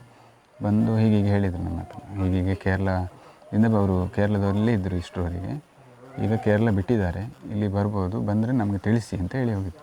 ಸರಿ ಅಂತ ಆಯಿತು, ಸರಿ ಅಂತ ಹೇಳ್ತೇವೆ ನಾವು. ಎಷ್ಟು ದಿನ ಮುಂದೆ ಅದು? ಇದೊಂದು 4 ತಿಂಗಳ ಹಿಂದೆ, 4 ತಿಂಗಳ 3-4 ತಿಂಗಳ ಹಿಂದೆ ಕೇರಳ ಬಿಟ್ಟಿದ್ದಾರೆ. ಕೇರಳ ಬಿಟ್ಟು ಮನೆಗೆ ಬಂದರೆ ತಿಳಿಸಿ ಅಂತ ನಮಗೆ ತಿಳಿಸಿ ಅಂತ ಹೇಳಿ. ಆ ನಂತರದಲ್ಲಿ ಈ ಕಡೆಗೆ ಬಂದಿರುವಂಥದ್ದು ಅಂತೇಳಿ ಅಲ್ವಾ? ಅದು ಈ ಕಡೆ ಬಂದಿದ್ದು ಮೊನ್ನೆ ಅದು ನಾವು ಪೇಪರಲ್ಲಿ ನೋಡಿದ ಮೇಲೆ ಗೊತ್ತಿಲ್ಲ, ಇಲ್ಲಿ ಕಿಗ್ಗದಲ್ಲಿ ಇದಾಯ್ತಲ್ಲ, ಹಾಗಾಗಿ ಅದು ವಿಷಯದ ಮೇಲೆ ಗೊತ್ತಾಗಿತ್ತು ಹೀಗೆ ಈ ಕಡೆ ಇರಬೇಕು ಅಂತ. ಅದು ಏನು ಕುಟುಂಬದ ಮನೆ ಅವರದ್ದು, ಜಯಂತ್ ಗೌಡ್ರ ಮನೆ? ಅಂದರೆ ಕುಟುಂಬ ಅಂದರೆ ಅವರದ್ದು ನಂದು ಮಾವ ಇದ್ದಾರಲ್ಲ, ನನ್ನ ಹೆಂಡತಿ ತಂದೆ, ಅವ್ರ ಕುಟುಂಬ ಮನೆ, ಕುಟುಂಬದವರು ಒಂದೇ ಅವರೆಲ್ಲ, ಜಯಂತ್ ಗೌಡ್ರು ಅವರೆಲ್ಲ ಕುಟುಂಬವೆಲ್ಲ ಒಂದೇ ಅಂತ ಇವರು ನಮ್ಗೆ ಅತ್ತೆ ಹೇಳಿದ್ರು. ಒಂದೇ ಕುಟುಂಬದ ಮನೆ, ಕುಟುಂಬ ಎಲ್ಲ ಒಂದೇ. ಅಲ್ಲಿಗೇನು ಹೋಗ್ತಾ ಬರ್ತಾ ಇದ್ರಂತೆ? ಹೌದು. ಅದು ಯಾರು? ವಿಕ್ರಮ್ ಗೌಡ್ರು.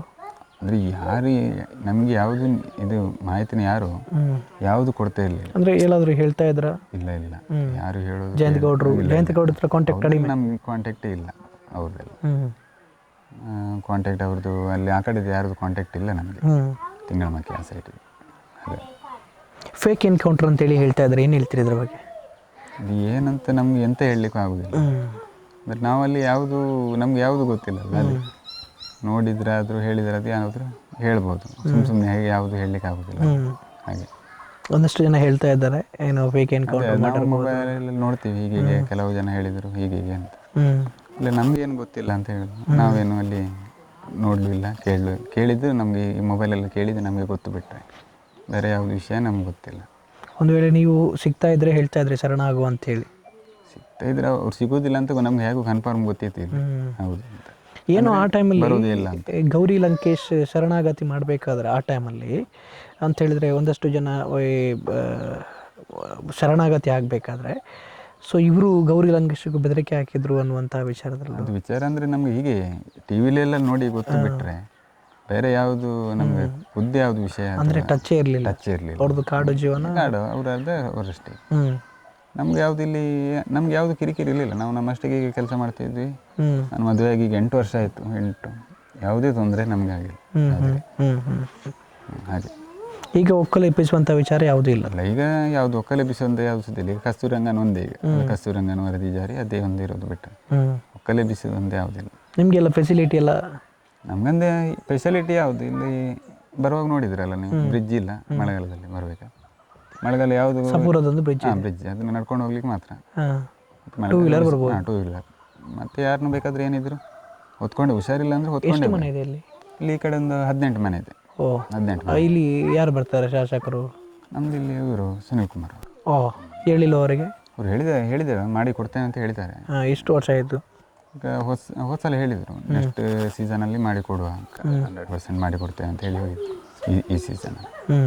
ಏನಾದರೂ ಡೆವಲಪ್ಮೆಂಟ್ ಇದೆಯಾ? ಅಂದರೆ ಮೊನ್ನೆ ಈಗೆಲ್ಲ ರೋಡಿದೆಲ್ಲ ಕೆಲಸ ಮಾಡಿದರು. ಮೊನ್ನೆ ಎಲ್ಲ ಸ್ವಲ್ಪ ಎಲ್ಲ ಮಾಡಿ ಕ್ಲಿಯರ್ ಮಾಡಿದ್ದಾರೆ. ಇನ್ನು ಯಾವುದು ಕೆಲಸದ ಯಾವುದು ಹೇಳಲಿಲ್ಲ, ನೋಡಬೇಕು ಇನ್ನು ಈ ವರ್ಷ ಆಗ್ತದೆ ಏನು. ಅಲ್ಲಿ ಸ್ವಲ್ಪ ಕೂಡಲು ಅಲ್ಲಿ ಸ್ವಲ್ಪ ಕಷ್ಟವಂತ ಇಲ್ಲ? ಕೂಡಲಲ್ಲಿ ರೋಡೇ ಇಲ್ಲ ಅಲ್ಲ. ರೋಡೇ ಇಲ್ಲ ಅಂದರೆ ರೋಡಿದೆ ಸಮಸ್ಯೆ. ಅಲ್ಲಿಗಂದರೆ ಇದೆ, ಒಂದು ಲೋಡ್ ಜಲ್ಲಿ ಬಂದರೂ ಹಾಕ್ಲಿಕ್ಕೆ ಬಿಡೋದಿಲ್ಲ, ಹಾಗೆ ಸಮಸ್ಯೆ. ಯಾಕೆ ಅಂದರೆ ಅದು ವೈಲ್ಡ್ ಲೈಫ್ ಏರಿಯಾ ಅಲ್ಲ ಅಂತ ಹಾಗೆ. ಅದರಲ್ಲಿ ಹೇಗೆ ಉಂಟು ಅದರಲ್ಲೇ ಹೋಗಬೇಕಷ್ಟೇ, ಮ್ಯಾನುವಲ್ಲೇ ಕೆಲಸ ಮಾಡಬೇಕು. JCB ಕೆಲಸ ಇಲ್ಲ ಹಾಗೆ. ವೈಲ್ಡ್ ಲೈಫ್ ಏರಿಯಾ, ಮಣ್ಣು ತೆಗಿಲಿಕ್ಕೆ ಇಲ್ಲ, ಅದೆಲ್ಲ ಸಮಸ್ಯೆ, ತೊಂದರೆ ಆಗುತ್ತೆ. ತೊಂದರೆ. ಈ ಒಕ್ಕಲೆಬ್ಬಿಸುವಂಥದ್ದು ಅಂತ ಹೇಳಿದ್ರೆ ಏನು, ಹೇಗೆ ಯಾಕೆ ಬಂತು ಅಂದರೆ? ಅದು ಆವಾಗಲೇ ಬಂದಿದೆ, ಅವಾಗ ನಾವು ಚಿಕ್ಕವರಿರುವಾಗಲೇ ಬಂದಿದೆ. ಏನಕ್ಕೆ ಅದು? ಅದಂದರೆ ಇದು ಕಾಡು ಪ್ರದೇಶ ಅಂತ, ಅತಿ ಸೂಕ್ಷ್ಮ ಏರಿಯಾ ಅಂತ ಬಂದಿದೆ. ಕಾಡೆಲ್ಲ ಸುತ್ತ ಊರು ಮನೆ ಕಾಣೋದಿಲ್ಲ, ಮೇಲಿಂದ ಎಲ್ಲ ಹೋಗಿ ನೋಡಿದ್ರೆ ಕಾಡೇ ಕಾಣೋದು. ಹಾಗಾಗಿ ಒಕ್ಕಲೆಬ್ಬಿಸೋದು ಅಂತ ಯಾವ ಸರ್ಕಾರದ ಯೋಜನೆ ಯಾವುದು ಹೇಳಿ. ಕಾಡಿನ ಮಧ್ಯೆ ಏನು ಬೇರೆ ಫೆಸಿಲಿಟಿ ಮಾಡಿ ಕೊಡ್ತಾ ಇದ್ರು ಅವರು? ಅವಾಗ ಹೇಳ್ತಿದ್ರು ಇಷ್ಟಿಷ್ಟು ಕೊಡ್ತೇವೆ ಅಂತ. ಹಣ ಮಾತ್ರ? ಹಣ ಕೊಡ್ತೇವೆ, ಜಾಗ ಹೋಗುವವರಿಗೆ ವ್ಯವಸ್ಥೆ ಮಾಡಿ ಕೊಡ್ತೇವೆ ಅಂತ ಹೇಳ್ತಿದ್ರು ಅವಾಗ, ಇಲ್ಲಿ ಬಿಟ್ಟು ಹೋಗೋರಿಗೆ. ಯಾವ ವ್ಯವಸ್ಥೆ ಅಂದರೆ ಇದು ನಿಮ್ಮದು ಅದೇ RTC ಇದ್ದವರಿಗೆ. ಈಗ ಗೌರ್ಮೆಂಟ್ ಜಾಗದಲ್ಲಿ ಅರ್ಧಾಂಶ ಇಲ್ಲಿ RTC ಇಲ್ಲದವರು ಇರೋದು. ಗೌರ್ಮೆಂಟ್ ಜಾಗ ಅವ್ರ ಬೀದಿಗೆ ಬಂದು ಬರಬೇಕು, ಅವರಿಗೆ ವ್ಯವಸ್ಥೆ ಇಲ್ಲ, ಅದೇ ಸಮಸ್ಯೆ. ಹಾಗಾಗಿ ಯಾವುದು ನಿಮ್ಮದು ಪ್ರೂಫ್ ಇಲ್ಲ ನಮಗೆ. ನಾವು ಮನೆಯಲ್ಲಿದ್ದೀವಿ, ಮನೆ ಇದೆ ಅಂತ ಅಷ್ಟೇ ಬಿಟ್ಟರೆ, ಡೋರ್ ನಂಬರ್ ಉಂಟು ಅಷ್ಟೇ ಬಿಟ್ಟು ಮತ್ತೆ ಯಾವುದು ರೆಕಾರ್ಡ್ಸ್ ಇಲ್ಲ. RTC ಇದ್ದಷ್ಟೇ ಇದ್ವಿ ಹಾಗೆ. ಈಗ ಏನು ತೊಂದರೆ ಇಲ್ಲ ನಿಮಗೆ? ಈಗ ಏನು ತೊಂದರೆ ಇಲ್ಲ. ಯಾರ್ದು ಡಿಪಾರ್ಟ್ಮೆಂಟ್ ಏನು ಅಂದರೆ ಅವ್ರು ಅವರಷ್ಟೇ ಬರ್ತಾರೆ ಹೋಗ್ತಾರೆ. ಏನಾದರೂ ನಮಗೂ ಏನಾದರೂ ಕೆಲಸ ಹಾಕ್ಬೇಕಾದ್ರೆ ಅವ್ರ ಹತ್ರ ನಾವು ಹೇಳೋದು, ಸರಿ ಈಗ ಏನಾದರೂ ಹಾಕ್ಬೇಕು ಸರ್, ಏನಾದರೂ ಕೆಲಸ ಮಾಡಬೇಕು, ಆಯ್ತಪ್ಪ ನಾವು ಮಾತಾಡಿ ಕೊಡ್ತೇವೆ ಅಂತ ಸಪೋರ್ಟಿವ್ ಆಗಿದ್ದಾರೆ, ಸಪೋರ್ಟ್ ಆಗಿದ್ದಾರೆ ಇರುತ್ತೆ ಅಂತ ಹೇಳಿದ್ರೆ. ಈಗ ಹೋರಾಟದ ಒಂದು ಹಾದಿ ಇದೆ, ಸೊ ಅದರಲ್ಲಿ ಏನಾದರೂ ಫೈಟ್ ಮಾಡಿ ತಗೊಳ್ಬೋದು. ಗನ್ನು ಹಿಂಸಾತ್ಮಕವಾಗಿ ಹೋಗೋದು ಸರಿಯಲ್ಲ ಅಂತ ಹೇಳಿ. ಸರಿಯಲ್ಲ, ನಾವಲ್ಲ ದೇಶನೇ ಒಪ್ಪೋದಿಲ್ಲಲ್ಲ ಕೆಲಸ, ಅದು ಸರಿಯಲ್ಲ ಅಂತ ನಮ್ಮ ಹೀಗೆ ಬಂದು ಹೋರಾಟ ಮಾಡೋದಾದ್ರೆ ಎಲ್ಲರೂ ಸಪೋರ್ಟ್ ಬರ್ತಿದ್ರು. ಗನ್ ಹಿಡ್ಕೊಂಬಂದ್ರೆ ಯಾರು ಬರ್ತಾರೆ ಇದ್ರಿ, ಬದುಕಬೇಕಂತ ಎಲ್ಲರೂ ಇದಿರೋದು ಅವರು. ಓಕೆ ಸರ್, ಒಂದಷ್ಟು ವಿಚಾರವನ್ನು ತಿಳಿಸಿದ್ರಿ, thank you so much. So ಇದಿಷ್ಟು ಅಂತ ಹೇಳಿದರೆ ವಿಕ್ರಮ್ ಗೌಡರ ಅಳಿಯರವರು ಮಾತಾಡ್ತಿರುವಂಥ ವಿಚಾರ. ಸೊ ವಿಕ್ರಮ್ ಗೌಡ ಯಾವ ರೀತಿ ಇದ್ದರು ಅನ್ನುವಂಥದ್ದು ಕೂಡ ಅದರಲ್ಲಿ ತುಂಬ ಸಾಫ್ಟ್ ಆಗಿದ್ದರು, ಜನರಿಗೆ ತುಂಬ ಹೆಲ್ಪ್ಫುಲ್ ಆಗಿದ್ದರು, ಚಿಕ್ಕ ವಯಸ್ಸಲ್ಲಿ ದುಡಿತಾ ಇದ್ದರು, ಶ್ರಮಜೀವಿ ಅಂತ ಹೇಳಿದ್ರು ಕೂಡ ತಪ್ಪಾಗಲಿಕ್ಕಿಲ್ಲ. ಸೊ ಆನಂತರದಲ್ಲಿ ಏನೋ ಅಲ್ಲಿ ಎಡವಟ್ಟಾಯಿತು ಅಂತ ಹೇಳಿದರೆ ಅಲ್ಲಿ ಅರಣ್ಯಾಧಿಕಾರಿಗಳ ಪೊಲೀಸರ ಅಂಥೇಳಿ ಗೊತ್ತಿಲ್ಲ ಅವ್ರಿಗೂ ಕೂಡ ಸ್ಪಷ್ಟವಾಗಿ. ಸೊ ಅವರು ಬಂದು ಸರಿಯಾಗಿ ಹೊಡೆದ್ರು ಅನ್ನುವಂಥ ವಿಚಾರದಲ್ಲಿ ನಕ್ಸಲ್ ಸಂಘದಲ್ಲಿ ಗುರುತಿಸಿಕೊಳ್ತಾ ಇದೆಯಾ ಅದಕ್ಕೋಸ್ಕರ ಸೊ ಹೊಡೆದ್ರು, ಮತ್ತು ಅಲ್ಲಿಯ ಮನೆಯವರೇ ನೆರೆಕರೆಯವರೇ ಅವರನ್ನು ಬಿಡಿಸಿದ್ರು. ಸೊ ನಂತರದಲ್ಲಿ ಬಾಂಬೆಗೆ ಹೋಗ್ತಾರೆ, ಬಾಂಬೆಯಲ್ಲಿ 8 ದಿವಸ ಇರ್ತಾರೆ. ನಂತರ ಬಾಂಬೆಯಿಂದ ವಾಪಸ್ ಬಂದವರು 15,000 ರೂಪಾಯಿಯನ್ನು ಇಟ್ಕೊಂಡು ಮನೆಗೆ ಬರ್ತಾರೆ. ಮನೆಗೆ ಬಂದು ಅಮ್ಮನಿಗೆ ದಿನಸಿ ಎಲ್ಲ ಕೊಟ್ಟು ನಂತರದಲ್ಲಿ ಅಮ್ಮನಿಗೂ ಕೂಡ ಸಿಗೋದಿಲ್ಲ, ಫ್ಯಾಮಿಲಿಯವರಿಗೂ ಕೂಡ ನೋಡೋಕೆ ಸಿಗೋದಿಲ್ಲ. ನಂತರ ಸಿಕ್ಕಿರುವಂಥದ್ದು ಬರೀ ಹೆಣವಾಗಿ ಅಂತೇಳಿದ್ರೆ ಇಲ್ಲಿ ಒಕ್ಕಲೆಬ್ಬಿಸುವಂಥ ಎಲ್ಲರನ್ನು ಕೂಡ ಒಕ್ಕಲೆಬ್ಬಿಸ್ತಾ ಇದ್ರು. ಅದರ ವಿರುದ್ಧ ಫೈಟನ್ನು ಮಾಡ್ತಾಯಿದ್ರು. ಆಡಳಿತ ವ್ಯವಸ್ಥೆ ಯಾವ ರೀತಿ ಇದೆ ಅಂತೇಳಿ ನಿಮಗೆಲ್ರಿಗೂ ಕೂಡ ಗೊತ್ತಿದೆ. ರಾಜಕೀಯ ವ್ಯವಸ್ಥೆ ಆಗಿರ್ಬೋದು. ಸೊ ಸಂವಿಧಾನವನ್ನು ನಾವು ಖಂಡಿತವಾಗಲೂ ಗೌರವಿಸಲೇಬೇಕು. ಈ ದೇಶದ ಕಾನೂನನ್ನು ನಾವು ಗೌರವಿಸಲೇಬೇಕು. ಅದರ ಅಂಡರಲ್ಲೇ ಬದುಕುವವರು ನಾವು. ಆದರೆ ಜನಗಳಿಗೆ ಯಾವ ರೀತಿಯ ಸವಲತ್ತನ್ನು ಕೊಡುತ್ತೆ ಈ ಸರ್ಕಾರ ಅನ್ನುವಂಥ ವಿಚಾರದಲ್ಲೂ ಕೂಡ ನಾವು ಥಿಂಕ್ ಮಾಡಬೇಕಾಗುತ್ತೆ. ಇವತ್ತಿಗೂ ಹೋರಾಟ ನಡೀತಾ ಇದೆ. ಒಂದಷ್ಟು ಸರಿ ಇಲ್ಲ, ನ್ಯಾಯ ಬೇಕು ಅನ್ನುವಂಥ ವಿಚಾರದಲ್ಲಿ ಅಂತೇಳಿದ್ರೆ ಯೋಚನೆ ಮಾಡಿ. ಅದು ಹೋರಾಟ ಮಾಡಿ ಕೂಡ ಅದನ್ನು ಹತ್ತಿಕ್ಕುವಂಥ ಪ್ರಯತ್ನ ನಡೆಯುತ್ತೆ.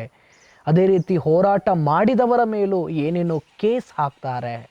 ಹಾಗಾದರೆ ಸಂವಿಧಾನ ಹೋರಾಟ ಮಾಡುವಂಥ ಹಕ್ಕನ್ನು ಕೊಟ್ಟಿದೆ, ಅದರ ಮೇಲೂ ಕೇಸ್ ಹಾಕ್ತಾರೆ ಅಂತ ಹೇಳಿದ್ರೆ ಯೋಚನೆ ಮಾಡಿ. ಸೊ ಹಿಂಸಾತ್ಮಕವಾಗಿ ನಾವು ಮಾಡುವಂಥದ್ದು ತಪ್ಪು. ಆದರೆ ಅಧಿಕಾರಿಗಳಿಗೆ ಮುಟ್ಟಿಸಬೇಕು ಅಂತೇಳಿದ್ರೆ ಒಂದು ದೊಡ್ಡ ಮಟ್ಟದಲ್ಲಿ ಬಿಸಿ ಮುಟ್ಟಿಸಲೇಬೇಕು. ಇಲ್ಲ ಅಂತೇಳಿದರೆ ಅವರು ಯಾರನ್ನೂ ಕೂಡ ಕೇರ್ ಮಾಡೋದಿಲ್ಲ. ಸೊ ಹೀಗಾಗಿ ಇವರುಗಳು ಮೊದಲಿಗೆ ಪೆನ್ನು ಪೇಪರ್ ಹಿಡ್ಕೊಂಡು ಬಂದವರು ನಂತರ ಗನ್ನಿನ ಜೊತೆಗೆ ಬಂದರು ಅಂತೇಳಿ. ಯಾಕೆ ತಡ್ಕೊಳ್ಳೋಕ್ಕಾಗಿಲ್ಲ. ಎಲ್ಲ ರೀತಿಯಲ್ಲೂ ಹೋರಾಟ ಮಾಡಿದರು. ಹೋರಾಟ ಮಾಡಿ ಯಾವುದೇ ರೀತಿಯ ನ್ಯಾಯ ಸಿಗಲಿಲ್ಲ. ಅವರ ಬೇಡಿಕೆ ಏನಿದೆ ಅದು ಯಾರೂ ಕೂಡ ಪೂರೈಸಲಿಲ್ಲ. ಅದರಲ್ಲೆಲ್ಲರೂ ಕೂಡ ವಿಫಲವಾದರು. ಸೊ ಪೆನ್ನು ಪೇಪರ್ ಮತ್ತು ಈ ಭಜನೆ ಮತ್ತೊಂದು ಮಗದೊಂದು ಹೇಳಿಕೊಂಡು ಹೋದರೆ ಯಾರಿಗೂ ಕೂಡ ನಾಟೋದಿಲ್ಲ ಅನ್ನುವಂಥ ವಿಚಾರಕ್ಕೆ ಇವರು ಗನ್ನನ್ನು ಹಿಡಿದ್ರು ಅಂತೇಳಿ. ಸೊ ಈಗ ಒಂದಷ್ಟು ಸೋಷಿಯಲ್ ಮೀಡಿಯಾ ಇದೆ, ಮೀಡಿಯಾ ಕೂಡ ಸ್ಟ್ರಾಂಗ್ ಆಗಿದೆ. ಅಧಿಕಾರಿಗಳನ್ನು ಎಲ್ಲರೂ ಕೂಡ ಪ್ರಶ್ನೆ ಮಾಡುವಂಥವರಾಗಿದ್ದಾರೆ. ಸೊ ಹಾಗಾಗಿ ಎಲ್ಲರೂ ಒಂದಷ್ಟು ಎಚ್ಚೆತ್ತುಕೊಂಡಿದ್ದಾರೆ. ಸೊ ಈ ಟೈಮಲ್ಲಿ ಗನ್ನಿನ ವಿಚಾರ ಬೇಡ, ಹಿಂಸಾತ್ಮಕವಾಗಿ ಹೋಗೋದು ಬೇಡ ಅನ್ನುವಂಥ ವಿಚಾರಕ್ಕೆ ಸಂಬಂಧಪಟ್ಟ ಹಾಗೆ ನಾವು ಸ್ಪಾಟ್ಗೂ ಕೂಡ ಹೋಗಿ ಬಂದ್ವಿ. ಖಂಡಿತವಾಗ್ಲೂ ನೀವೆಲ್ಲರೂ ಕೂಡ ನೋಡಿದ್ರಿ ಯಾವ ರೀತಿ ಇದೆ ಅನ್ನುವಂಥದ್ದು. ಸೊ ನೋಡಿದಾಗ ಜನರು ಹೇಳೋ ಪ್ರಕಾರನೇ ಒಂದಷ್ಟು ಫೇಕ್ ಎನ್ಕೌಂಟ್ರ್ ನಡೆದಿದೆಯೋ ಏನೋ ಅಂಥೇಳಿ ಸ್ಪಷ್ಟವಾಗಿ ಅಲ್ಲಿ ಗೋಚರಣವಾಗ್ತಾ ಇದೆ. ಎಲ್ಲದಕ್ಕೂ ಇನ್ವೆಸ್ಟಿಗೇಷನ್ ಕೂಡ ನಡೀತಾ ಇದೆ. ಸೊ ಅದರಲ್ಲಿ ಗೊತ್ತಾಗಬೇಕಾಗಿದೆ. ಇವರು ಬರೀ ನೋಡಿರುವಂಥದ್ದು ಮುಖ ಮಾತ್ರ, ಮುಖದಲ್ಲಿ ಯಾವುದೇ ಏಟು ಆಗಲಿಲ್ಲ, ಯಾವುದೇ ಗಾಯ ಕೂಡ ಆಗಿಲ್ಲ. ನಾವು ಎಳೆಯಾಗಿ ಕೂಡ ಬಿಚ್ಚಿಟ್ಟಿದ್ವಿ ಲಾಸ್ಟ್ ಎಪಿಸೋಡಲ್ಲಿ ಯಾವ ರೀತಿಯಾಗಿ ಎನ್ಕೌಂಟ್ರ್ ನಡೆದಿರಬಹುದು ಅನ್ನುವಂಥ ವಿಚಾರದಲ್ಲಿ. ಮತ್ತು ಯಾಕೆ ಅಲ್ಲಿ ವಿಕ್ರಮ್ ಗೌಡ ಫೈರ್ ಮಾಡಿರಲಿಕ್ಕಿಲ್ಲ ಅನ್ನುವಂಥ ವಿಚಾರದಲ್ಲೂ ಕೂಡ ನಿಮಗೆ ಸ್ಪಷ್ಟವಾಗಿ ಆ ಪ್ಲೇಸನ್ನು ನೋಡಿದಾಗ ಗೊತ್ತಾಗುತ್ತೆ. ಮುಂಡಾರುಲತಾ ಆಗಿರ್ಬೋದು, ಸುಂದರಿ ಆಗಿರ್ಬೋದು, ಇವರೀಗ ತಪ್ಪಿಸಿಕೊಂಡಿದ್ದಾರೆ ಅನ್ನುವಂಥ ವಿಚಾರದಲ್ಲಿ ಹೇಳ್ತಾ ಇದ್ದಾರೆ. ಗೊತ್ತಿಲ್ಲ, ಇದು ಕೂಡ ಒಂದು ಸ್ಕ್ರಿಪ್ಟೆಡ್ ಅನ್ನುವಂಥ ವಿಚಾರದಲ್ಲಿ ಇನ್ವೆಸ್ಟಿಗೇಷನ್ ಆದ ನಂತರ ಎಲ್ಲನೂ ಗೊತ್ತಾಗಬೇಕಾಗಿದೆ. ನಿಮಗೆ ಮುಂಡಾರುಲತಾ ಮತ್ತು ಸುಂದರಿ ಅವರ ಏನಾದರೂ ಪರಿಚಯ ಇಲ್ಲಿಯವರೇ ಅಥವಾ ಇಲ್ಲಿಯವರೆಲ್ಲ ಅಂತ ಕಾಣಿಸ್ತೇವೆ. ಅವರು ಘಟಕಟಿ ಸೈಡ್ ಅವರು. Okay okay okay. ಇಲ್ಲಿ ಅವ್ರದ್ದು ನಾವು ಅಂದರೆ ಇವರು ಹೀಗೆ ಇರ್ಲಿಕ್ಕೆ ಹೋಗಿ ನಮ್ಗೆ ನೋಡಿದ್ವಿ ಅಂತ ಅಷ್ಟೇ ಬಿಟ್ಟರೆ ಮತ್ತು ಅವ್ರನ್ನ ಯಾರ್ದು ನೋಡಿದ್ದು ಯಾವ್ದು ನೆನಪಿಲ್ಲ ನಮಗೆ. ಅಂದರೆ ಯಾರಿಂದಲೋ ಒಬ್ರದ್ದು ಕಾಂಟ್ಯಾಕ್ಟ್ ಇತ್ತು, ಆ ನಂತರದಲ್ಲಿ ಪರಿಚಯ ಇತ್ತು, ನಂತರ ನಕ್ಸಲೈಟ್ ಸೇರಿದ್ರು ಅಂತ ಹೇಳಿ ಮೈಂಡೇ ಬದಲಾಯಿತು, ಬಾಂಬೆಯಿಂದ ಬಂತು. Okay sir, thank you.